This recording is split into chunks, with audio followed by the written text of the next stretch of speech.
में से इसकी प्रतीक्षा थी और बहुत बार कार्यक्रम तय भी हुआ,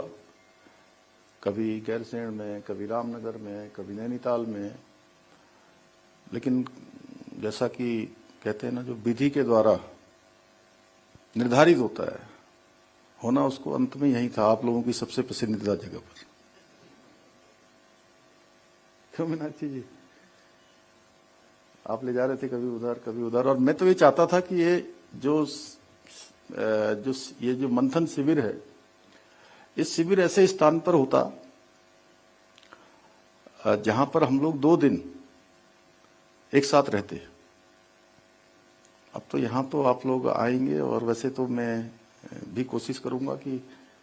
कल तक जितना भी समय है, जब तक भी आपका शिविर चलेगा ये, तब तक मैं भी आपके बीच में बना रहूं, आता रहूं, जाता रहूं, या अगर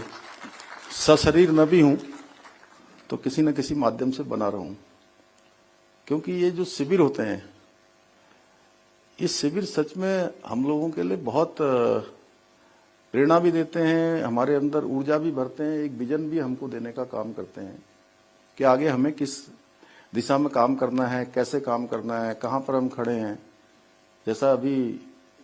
शत्रुघ्न सिंह साहब जितना बोल रहे थे, तो जितना उसमें से मैं समझ पाया,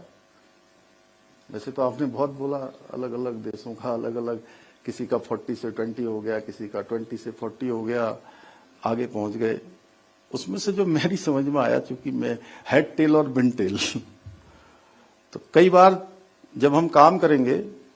तो टेल बिंड पर भी होगी, और मतलब कभी वो टेल पर भी होगी और कभी हेड पर भी होगी। तो नाविक तो वही है, कहते हैं वो पथ क्या, उस पथ की पथिक परीक्षा क्या, जिसके पथ में बिखरे सूल न हो।